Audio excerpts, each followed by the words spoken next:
नमस्कार प्यारे बच्चों, मैं हूँ Rama Rani, PGT mathematics, government senior secondary school Budhiya Kamalpur Rewari से। आज मैं जो आपके सामने टॉपिक लेकर आई हूँ वो मैं लेकर आई हूँ क्लास +1 एनसीईआरटी मैथ से ट्रिग्नोमेट्रिक फंक्शंस, जिसकी आज हम इंट्रोडक्शन करेंगे काफी डिटेल में। तो स्टूडेंट, जो ट्रिग्नोमेट्री का चैप्टर है वो आपने 10th में पहले स्टार्ट किया हुआ है, कर चुके हैं आप ट्रिग्नोमेट्री के बारे में थोड़ा बहुत। तो स्टूडेंट, आपसे पहले तो ये रिक्वेस्ट है कि जब भी आप ये ट्रिग्नोमेट्रिक फंक्शन स्टार्ट करते हैं 11th क्लास का, तो आप 10th क्लास की ट्रिग्नोमेट्री एक बार दोबारा से जरूर पढ़ लीजिए, क्योंकि काफी इंपॉर्टेंट चीजें हैं इसके अंदर और बेसिक नॉलेज है जो कि आपको आगे बहुत ही काम आने वाली है। जो ट्रिग्नोमेट्री है, जब तक आप मैथ्स करेंगे, चाहे वो +1 में है, चाहे वो +2 में है, या उससे हायर क्लासेस में जहां भी आप जाते हैं, जितना भी आप मैथ्स पढ़ेंगे, ट्रिग्नोमेट्री बहुत ही इंपॉर्टेंट कॉन्सेप्ट है, बहुत ही ज्यादा यूज आपका होने वाला है। तो इसलिए आप इसके बारे में जरूर पहले से 10th क्लास का रीड कर लीजिए। तो आइए मैं हल्का सा आपको बता देती हूँ कि आपने 6 ट्रिग्नोमेट्रिक रेशियोज की हुई हैं 10th क्लास में। और ये क्या हुआ करती थी, जैसे हम ट्रिग्नोमेट्री का सारा कॉन्सेप्ट राइट एंगल ट्राइंगल में यूज करते हैं, जो समकोण त्रिभुज होता है उसमें यूज करते हैं। और थीटा एक एक्यूट एंगल या न्यून कोण होता है जो कि 0 से 90 डिग्री के बीच में होगा। और जो ये सभी ट्रिग्नोमेट्रिक रेशियोज हैं, ये क्या बताती हैं, ये इस थीटा और जो साइड्स की रेशो हैं उसके बीच में रिलेशन को बताती हैं। तो देखिए, जो साइन थीटा है वो क्या हुआ करता था, perpendicular upon hypotenuse. Cosine theta, या आप इसको कोस थीटा भी लिखते थे शॉर्ट फॉर्म में, ये होता है base upon hypotenuse. Tangent theta perpendicular upon base and cotangent, जो कि रिवर्स होता था टेंजेंट का, तो इसको आप लिखते थे बेस अपॉन परपेंडिकुलर। या आप इसको इस तरह से भी लिख सकते हैं, कोटेंजेंट को cos theta upon sine theta, and tangent को हम लिखा करते थे sine theta upon cos theta. And secant, ये रिवर्स होता था कोस थीटा का, तो ये किसके इक्वल हो जाएगा, hypotenuse upon base. And cosecant sine का रिवर्स है हाइपोटेन्यूस अपॉन बेस। तो स्टूडेंट, ये सब चीजें आप 10th क्लास में कर चुके हैं, तो मैं बहुत ज्यादा इनके बारे में डिटेल में नहीं जा रही हूँ। जो हम स्टार्ट कर रहे हैं, हम +1 का स्टार्ट कर रहे हैं। तो देखिए, स्टार्टिंग हम कहाँ से करेंगे +1 की, एंगल से। देखिए स्टूडेंट, एंगल भी आप काफी छोटी क्लासेस से पढ़ते आ रहे हैं कि क्या होता था। देखिए, एक बार मैं रिपीट कर देती हूँ कि एक हम पॉइंट लेते हैं जिसको बोला जाता है वर्टेक्स, रे, इनिशियल रे, और ये रे जहां तक भी जाएगी, जैसे ये यहां तक चली गई है, यहाँ पे इसका एंड हो रहा है, ये रे यहाँ से स्टार्ट हुई चलनी और इधर चली गई, चलते चलते इस टाइप से गई है ये। तो जो एंगल बनता है, जो फिगर बनती है, उसी को आप एंगल बोलते हैं। जो इनिशियल पॉइंट था, स्टार्टिंग वाला पॉइंट था, उसको आप बोल देते हैं वर्टेक्स।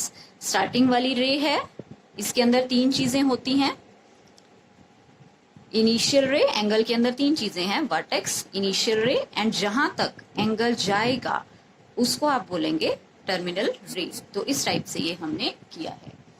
अब स्टूडेंट आगे देखिए, अब हम आगे एंगल के 2 टाइप कर रहे हैं। मैंने जैसे यहाँ पर एक एरो यूज किया है, तो ये इस एरो को किसी मीनिंग से ही यूज किया गया है। जैसे पहले आप छोटी क्लासेस में एरो ये यूज नहीं करते थे।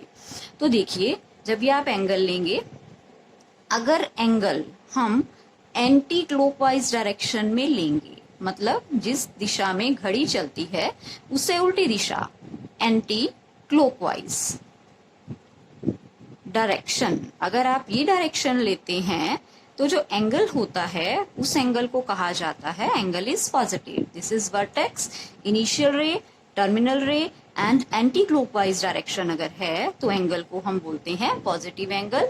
जैसे आप अगर 60 डिग्री एंगल लिखेंगे, डिग्री मेजरमेंट आपको मालूम है, एंगल डिग्री में आप लिखना सीख चुके हैं, तो 60 डिग्री जब आप लिखेंगे तो वो 60 डिग्री पॉजिटिव होगा। लेकिन अगर आप यही एंगल क्लॉकवाइज डायरेक्शन में लेते, क्लॉकवाइज मतलब जिस दिशा में घड़ी चलती है, आपको मालूम है घड़ी कैसे चलती है, आप सभी बच्चों ने देखी हुई है घड़ी इस टाइप से, क्लॉकवाइज डायरेक्शन की होती है, घड़ी इस टाइप से चलती है, तो ये क्लॉकवाइज डायरेक्शन होती है।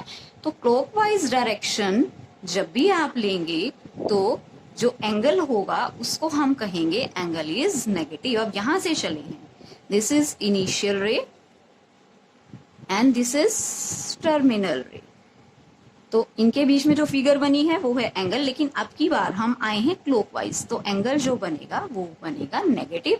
तो अगर आप यहाँ पर 60 डिग्री एंगल लिखते हैं तो वो आएगा माइनस में। तो स्टूडेंट ये चीज काफी आगे यूज होने वाली है, तभी ये मैंने आपको पहले बताया है positive angle and negative angle, तो काफी अच्छे से आपने ध्यान देना है। अब देखिए अब हम आगे आ रहे हैं, जो एंगल मेजरमेंट है उसके लिए आप जो यूज करते हैं वो 2 मेथड यूज करते हैं एंगल को मेजर करने के लिए। यूनिट ऑफ एंगल मेजरमेंट अब हम करेंगे जो नेक्स्ट है। तो आप 2 टाइप से एंगल को मेजर करते हैं, वैसे तो काफी टाइप हैं, लेकिन +1 क्लास में हम जो पढ़ेंगे वो 2 के बारे में पढ़ेंगे। तो पहला जो टाइप है वो है डिग्री। डिग्री आप स्टूडेंट पढ़ते आ रहे हैं फिर से छोटी क्लासेस से, जैसे मैं बता रही हूँ 30 डिग्री एंगल, 45 डिग्री का एंगल आप बनाना सीख चुके हैं, आपको सब मालूम है इसके बारे में। लेकिन डिग्री क्या है, यहाँ पर हम थोड़ा आज डिटेल में करने जा रहे हैं। देखिए फिर से O कोई यहाँ पर फिक्स पॉइंट है, हम लेकर चल रहे हैं, ये कोई रे है जिसको मैं नाम दे रही हूँ, जैसे वर्टेक्स है, स्टार्टिंग पॉइंट है O, और A ये पॉइंट है, तो OA कोई रे है। तो देखिए अगर ये रे मूव करती है तो आपको पता है कि तभी एंगल बनता है।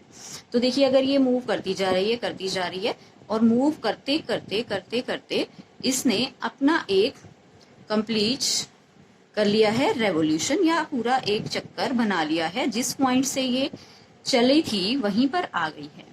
तो OA रे यहां से चली थी, पॉजिटिव डायरेक्शन मैंने ली है, एंटी क्लॉकवाइज, ठीक है। तो अब यहीं पे ये आ गई है, इसने एक पूरा राउंड कंप्लीट कर लिया है। तो आपको मालूम है स्टूडेंट कि ये जो पूरा राउंड होता है, ये पूरा सर्कल होता है, इसके लिए आप यूज करते हैं 360 डिग्री। 360 डिग्री का ये सर्कल होता है। तो देखिए अगर अब मैं इस सर्कल को 360 छोटे छोटे भागों में बांट देती हूँ, जैसे बिल्कुल छोटे छोटे भाग कर रही हूँ इसके, मैं 360 भागों में अगर बांट दिया जाता है इसको, तो जो इसका एक भाग होता है वही कहलाता है 1 डिग्री। तो सर्कल को अगर आप 360 भागों में बांट देंगे, इसका एक भाग 1 डिग्री कहलाएगा। मतलब जो 1 डिग्री है उसकी डेफिनेशन क्या हुई हमारी, 360th part of complete revolution. 1 degree is equal to 360th part of this complete revolution. तो यही जो डेफिनेशन है ये है डिग्री की, कि डिग्री किसके इक्वल होता है 1 डिग्री। सर्कल का 360वां हिस्सा या 360वां भाग अगर आप लेते हैं वही 1 डिग्री है। तो आप यहाँ पे इस टाइप से कोई भी एंगल फाइंड आउट कर सकते हैं। अगर आप इसको 60 से मल्टीप्लाई कर देंगे तो इस टाइप से सभी टाइप के एंगल आ सकते हैं। तो देखिए अब इसके बाद स्टूडेंट मैं क्या कर रही हूँ, अगर जैसे ये मैंने तो बिल्कुल छोटा सर्कल लिया है, बहुत बड़े बड़े व्हील्स हैं अगर, तो अगर आप इस एक पार्ट के दोबारा से भाग कर लेते हैं, कुछ भाग कर लिए, जैसे मैंने 60 भाग कर लिए हैं, तो जो 1 डिग्री है, एक पार्ट के भाग किए मैंने, तो जो 1 डिग्री है उसको आप बोलते हैं ये किसके इक्वल हो जाएगा, 60 मिनट्स। आप इसको डिनोट कैसे करते हैं, डिग्री के लिए जैसे मैं ऊपर छोटा सा सर्कल लेती हूँ और मिनट्स के लिए मैं ऊपर छोटा सा डैश लगाती हूँ, और इसको आप ऐसे रीड करेंगे 1 डिग्री इक्वल टू 60 मिनट्स। इस टाइप से ये रीड किया जाता है। ये स्टूडेंट आगे क्वेश्चंस में यूज होगा काफी, तो आप इस पे बहुत अच्छे से ध्यान दीजिए। इसी तरह से आपको पता है क्लॉक में जो 1 मिनट होता है वो होता है 60 सेकेंड्स के इक्वल। तो अगर आप इसको मैथ्स लैंग्वेज में लिखते हैं, मिनट के लिए आता है 1 डैश एंड सेकंड के लिए हम यूज करते हैं 2 डैश। तो ये दोनों चीजें क्वेश्चंस में काफी यूज होने वाली हैं स्टूडेंट, तो आप इसको ध्यान से कीजिएगा। तो अब हमने जो मेन चीज की है डिग्री के बारे में, एक तो हमने ये किया है कि डिग्री होता है 360वां भाग पूरे सर्कल का अगर हम लेते हैं, और इसी तरह से 1 डिग्री 60 मिनट्स के इक्वल होता है एंड 1 मिनट 60 सेकेंड्स के इक्वल होता है। और इसके अलावा स्टूडेंट देखिए अगर आपको कोई एंगल फ्रैक्शन में दिया जाता है उसके लिए ये यूज होता है। देखिए जैसे अगर आपको ये कहा जाता है 4.5 डिग्री का मान बताइए, क्या लिखेंगे आप, वैल्यू बताइए। तो आप इसको इस टाइप से लिख देंगे फ्रैक्शन में लिखने की बजाय 4 डिग्री या 4 डिग्री एंड हाफ डिग्री को देखिए आप क्या लिख सकते हैं 30 मिनट्स, क्योंकि 60 मिनट्स 1 डिग्री होता है। तो दोनों साइड अगर आप 2 से डिवाइड कर देंगे तो हाफ डिग्री को आप 60 मिनट्स लिख सकते हैं। यानी 4.5 डिग्री को 4 डिग्री एंड 30 मिनट्स इस टाइप से हम लिखेंगे फ्रैक्शन में लिखने की बजाय। तो इसलिए स्टूडेंट ये आपका यूज होने वाला है आगे क्वेश्चंस में जाके। तो ये हमने पहला टाइप किया है कि आप एंगल को किस में मेजर कर सकते हैं, डिग्री में। अब हम आ रहे हैं +1 के दूसरे पॉइंट पर कि आप एंगल को एक दूसरे टाइप में भी मेजर कर सकते हैं, और वो क्या है, उसका नाम है रेडियन। तो स्टूडेंट आप देखिए ये रेडियन क्या होता है, यूनिट ऑफ एंगल मेजरमेंट। दूसरा हमने लिया है रेडियन। अब रेडियन के बारे में पढ़ रहे हैं। देखिए स्टूडेंट अब मैं यहाँ पर एक ले रही हूँ सर्कल, और जो ये सर्कल है ये आपने लेना है यूनिट रेडियस का। 1 यूनिट इसकी लेंथ होगी, 1 यूनिट रेडियस का हम सर्कल ले रहे हैं। यूनिट यहाँ पर सेंटीमीटर, मीटर, किलोमीटर, जो भी आपके डिस्टेंस मेजरमेंट के लिए आप यूज करते हैं वो कुछ भी हो सकता है। तो मैंने यहाँ पर सिंपल यूनिट वर्ड यूज किया है। तो अब स्टूडेंट अब आपको क्या करना है, अगर हम लेंथ ऑफ आर्क ले लेते हैं, वो भी आपको लेनी है 1 यूनिट। ये लेंथ ऑफ आर्क है, ये यहाँ तक, यहाँ से यहाँ तक हमने ली है इसकी आर्क L, ये भी है 1 यूनिट। और ये जो लेंथ ऑफ आर्क है ये सेंटर पर जो एंगल बनाएगी, जितना एंगल बनाएगी वो होता है 1 रेडियन। 1 ही एंगल बनाएगी, और उसी को आप बोलते हैं 1 यूनिट का सर्कल है, 1 रेडियस यूनिट है इसकी, और लेंथ ऑफ आर्क भी 1 यूनिट है। अगर वो जो एंगल बना रही है वो भी बनाती है 1 रेडियन बोला जाता है अब इसको। देन ये है रेडियन। रेडियन को आप इस टाइप से डिनोट करते हैं 1 रेडियन इक्वल टू, इसके लिए हम यूज कर देते हैं C वर्ड। इसी टाइप से अगर ये लेंथ ऑफ आर्क बढ़ती जाती है तो एंगल भी बढ़ता जाता है। लेंथ ऑफ आर्क सपोज यहाँ पर हो जाएगी 2 यूनिट्स, तो ये एंगल भी जो सेंटर पर बनेगा वो बन जाएगा यहाँ पर 2 रेडियन। 1 एंड 1 ये टोटल हो जाएगा 2 रेडियन। ये हम सारा स्टूडेंट ध्यान दीजिए, ये हम एंटी क्लॉकवाइज डायरेक्शन में ही कर रहे हैं, पॉजिटिव ही लिख रहे हैं। अगर आप क्लॉकवाइज लिखेंगे तो वो सारा आ जाएगा नेगेटिव। तो देखिए इसके बाद स्टूडेंट अगर ये जो रेडियस है ये 1 यूनिट ना होकर कुछ और हो, जरूरी नहीं है कि हर क्वेश्चन में या हर बार आपको जो सर्कल मिलेगा उसमें रेडियस 1 यूनिट होगी। तो अगर इसकी रेडियस कुछ और होती है सपोज, तो इनमें क्या रिलेशन होगा। देखिए अगर हम एंगल को नाम दे देते हैं थीटा, लेंथ ऑफ आर्क को हम नाम दे देते हैं L, और जो रेडियस है वो R है, तो इनमें ये रिलेशन होता है then theta equal to L/R।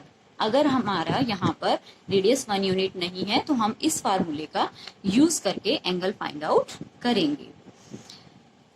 अब देखिए इसके बाद हम क्या करते हैं, ये तो किए हमने रेडियन की बात, होप आपको यहाँ तक क्लियर हो गया होगा। हमने अभी तक किए हैं 2 टाइप के एंगल मेजरमेंट, जैसे आप 1st डिग्री में करते हैं, 2nd रेडियन में करते हैं। अब स्टूडेंट आगे के टॉपिक में हम क्या करेंगे, आगे हम कर रहे हैं इन दोनों के बीच में रिलेशन, डिग्री एंड रेडियन के बीच में क्या रिलेशन होता है वो हम करेंगे। तो देखिए relation between degree and radian. अब देखिए स्टूडेंट क्या किया था हमने, अभी अभी लिया था एक सर्कल लिया था जिसकी रेडियस थी 1 यूनिट एंड जिसमें हमने लेंथ ऑफ आर्क भी ली थी 1 यूनिट। ये भी 1 यूनिट है एंड रेडियस भी इसकी है 1 यूनिट। देन एंगल आपका बना था यहाँ पर, ये भी बना था 1 रेडियन। रेडियन को हम C से डिनोट कर सकते हैं। तो अब जैसे जैसे ये बढ़ता जाएगा, आपको अभी अभी बताया गया था कि अगर ये 2 यूनिट हो जाता है एंगल भी 2 हो जाएगा। व्हेन आपका है रेडियस इक्वल टू R लिख रही हूं मैं 1 यूनिट, लेंथ ऑफ आर्क भी है 1 यूनिट, देन एंगल थीटा बना है हमारा 1 रेडियन, ये बना है हमारा। तो देखिए अब जैसे जैसे हम आगे बढ़ते जा रहे हैं, आर जब हम लेंगे 2 यूनिट्स, लेंथ ऑफ आर्क भी हम ले लेंगे 2 यूनिट्स, देन थीटा हमारा बन जाएगा 2 रेडियन। अब अगर स्टूडेंट हम ये कंप्लीट सर्कल ले लेते हैं, कंप्लीट रेवोल्यूशन ले लेते हैं, देन रेडियस तो रेडियस ही रख देते हैं, आर यूनिट्स ही रख देते हैं, और लेंथ ऑफ आर्क तब आप देखिए क्या हो जाएगी। अगर हम ये कंप्लीट सर्कल लेते हैं तो ये जो लेंथ ऑफ आर्क होगी वो हो जाएगी सरकमफ्रेंस, पूरी ही सरकमफ्रेंस ऑफ सर्कल के इक्वल हो जाएगी, जो कि फार्मूला होता है 2 पाई आर। तो अब देखिए स्टूडेंट कि थीटा किसके इक्वल होगा। अभी मैंने आपको एक रिलेशन बताया था कि अगर हमारी ये चेंज हो जाती हैं तो आप फार्मूला यूज करते हैं theta equal to L by R, then L हमारे पास है 2 पाई आर एंड रेडियस हम लेकर चल रहे हैं आर, तो ये जो हो जाएगा थीटा हो जाएगा 2 पाई रेडियंस। ये सारा कुछ हम रेडियंस में कर रहे हैं। तो देखिए ये हमने कंप्लीट रेवोल्यूशन लिया है उसके लिए है, ये तो था रेडियंस के लिए। और स्टूडेंट आपको मालूम है अगर डिग्री सिस्टम है तो थीटा या एंगल पूरा किसके इक्वल होता है, सर्कल में 360 डिग्री के इक्वल होता है। तो यहाँ पर जो थीटा आया है वो है 2 पाई, ये रेडियंस में आया है, ये डिग्री में आया है। तो स्टूडेंट ये भी एक पूरे कंप्लीट रेवोल्यूशन के लिए एंगल है रेडियंस में, और ये डिग्री में कंप्लीट रेवोल्यूशन के लिए है। तो ये क्या होंगे, दोनों एंगल ही कंप्लीट हैं, पूरे सर्कल के लिए हैं, तो ये दोनों हो जाएंगे इक्वल। तो ये रिलेशन हमें पता चला है कि 360 डिग्री और 2 पाई दोनों इक्वल हो जाएंगे फ्रॉम 1 एंड 2 यूजिंग 1 एंड 2। या आप लिख सकते हैं पाई इक्वल टू 180 डिग्री, और यहाँ पर रेडियन आप लिख भी सकते हैं, नहीं भी लिख सकते, वो आपका ऑटोमेटिकली डिफाइन ही है। अगर आप नहीं लिखते हैं तो ये रेडियन में ही होगा। तो पाई रेडियंस यहाँ पर 180 डिग्री के इक्वल होता है स्टूडेंट। ये काफी रिलेशन आगे यूज होने वाला है, क्वेश्चंस में हम बहुत ज्यादा यूज करेंगे। यहाँ से हम एक चीज और फाइंड आउट कर सकते हैं। देखिए जैसे पाई इक्वल टू 180 डिग्री है, अगर आप बोथ साइड 180 डिग्री से डिवाइड कर देते हैं, तो 180 से डिवाइड कर देते हैं तो ये बन जाएगा 1 डिग्री किसके इक्वल, पाई बाय 180 रेडियंस। ऐसे ही 1 रेडियन क्या हो जाएगा, अब इसका हम रिवर्स कर रहे हैं, 1 रेडियन किसके इक्वल हो जाएगा, 180 बाय पाई एंड डिग्री में। तो ये रिलेशन होगा स्टूडेंट जो कि काफी यूज होगा आगे चलकर क्वेश्चंस में। तो अब हमने इस स्लाइड पे किया है या इस पेज पे हमने किया है relation between degree and radians. तो अब देखिए आगे बढ़ते हैं स्टूडेंट। अब जो मैं आगे आपको बता रही हूँ वो मैं बता रही हूँ रियल लाइफ एंड रेडियन, या आप बोल सकते हैं जो रियल नंबर्स, रियल लाइफ में आप जो नंबर्स करते हैं और रेडियन के बीच का रिलेशन। ठीक है, relation between real line and radian. देखिए वही सर्कल एक बार हम दोबारा लेंगे स्टूडेंट। जैसे ये सर्कल है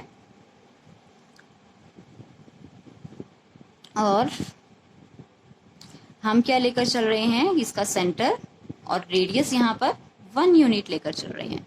अब की बार मैं यहाँ पर क्या कर रही हूँ स्टूडेंट, मैं यहाँ पर ले रही हूँ एक मेजरिंग टेप, या जिसको आप हिंदी में फीता भी बोल देते हैं। तो फीते में देखिए कैसे नंबर्स होते हैं, 0 है, फिर यहाँ पर है हमारा 1 एंड 2। ये यूनिट यहाँ पर कुछ भी हो सकती है, सेंटीमीटर, मीटर, लेकिन मैंने यूनिट वर्ड ही यूज किया है। तो देखिए स्टूडेंट अब की बार जब आप इस फीते को या इस मेजरिंग टेप को इस सर्कल पर लपेटना स्टार्ट करेंगे, जब आप लपेटेंगे तो देखिए 1 पॉइंट इधर आ जाएगा, ये वाला जो 1 है ये इधर आ जाएगा, यानी कि ये क्या बन जाएगा, ये वाला 1 है, ये लेंथ ऑफ आर्क ही बन जाएगी। इसी तरह से स्टूडेंट जब आप इसको और आगे आगे लपेटते जाएंगे तो क्या होगा, जो ये 2 पॉइंट है या ये 2 है, जो रियल लाइन वाला 2 है, रियल लाइन आपको पता है नंबर सिस्टम पर हम इस टाइप से शो करते हैं, 0, 1, 2 और नीचे नेगेटिव होते हैं। इसमें भी इसी तरह से नीचे क्या होंगे, जब आप क्लॉकवाइज चलेंगे तो नेगेटिव होते जाएंगे एंगल, बिल्कुल एज इट इज ही है। तो हमने क्या लिया है, इसको एक ये फीते को मैंने क्या ले लिया है, एक नंबर लाइन की तरह मैं लेकर चल रही हूँ। अब जैसे अगर आप आगे इसको लपेटते हैं तो ये जो 2 नंबर है ये कहाँ पर आ जाएगा, लपेटते लपेटते इधर आ जाएगा। तो आप देखिए जो रियल नंबर 1 है, 1 रियल नंबर है वो किसके इक्वल है, लेंथ ऑफ आर्क ही हो गया, ये लेंथ ऑफ आर्क 1 यूनिट के ही इक्वल हो जाएगा। ऐसे ही जब आप 2 लेंगे रियल नंबर, वो किसके इक्वल होगा, 2 यूनिट्स लेंथ ऑफ आर्क, इसी के इक्वल होगा। तो स्टूडेंट अब आप देख रहे हैं कि इस लेंथ ऑफ आर्क और इस रियल नंबर में कोई भी डिफरेंस नहीं है, यानी अगर आप इसको सिंपल 2 लिखना चाहें तो लिख सकते हैं। तो देखिए जैसे मैंने आप एंगल अभी आपको बताया था कि आप इसके साथ रेडियन लिख भी सकते हैं और नहीं भी लिख सकते, तो इसी वजह से बताया था, क्योंकि जब आप रियल नंबर कुछ भी लेते हैं तो उसके साथ हम कुछ भी यूज नहीं करते हैं, सिंपल 2 ही हमने यूज कर लिया है, ये रियल नंबर है। तो ये रिलेशन है इसके अंदर कि लेंथ ऑफ आर्क जितनी है उतना ही वो रियल नंबर के इक्वल ही है। अब देखिए स्टूडेंट आगे यहां तक हमने सारा कर लिया है, जो भी इसके इंट्रोडक्शन है, डिग्री मेजरमेंट क्या होता है, रेडियन मेजरमेंट क्या होता है, डिग्री एंड रेडियन के बीच में क्या रिलेशन है, रियल नंबर एंड रेडियन के बीच में क्या रिलेशन है। तो अब इसको आप यूज कैसे करेंगे क्वेश्चंस में, तो वो देखिए वो हम कुछ 2-3 क्वेश्चंस में ले रही हूँ, बाकी जो ज्यादा क्वेश्चंस हैं वो हम नेक्स्ट लेक्चर में करेंगे। जैसे आपको फर्स्ट मैंने ये लिखा है कन्वर्ट करना है 240 डिग्री को रेडियंस में, तो अभी अभी आपने रिलेशन किया है 180 degree equal to pi radians होता है, रेडियंस लिखिए या नहीं लिखिए कोई प्रॉब्लम नहीं है।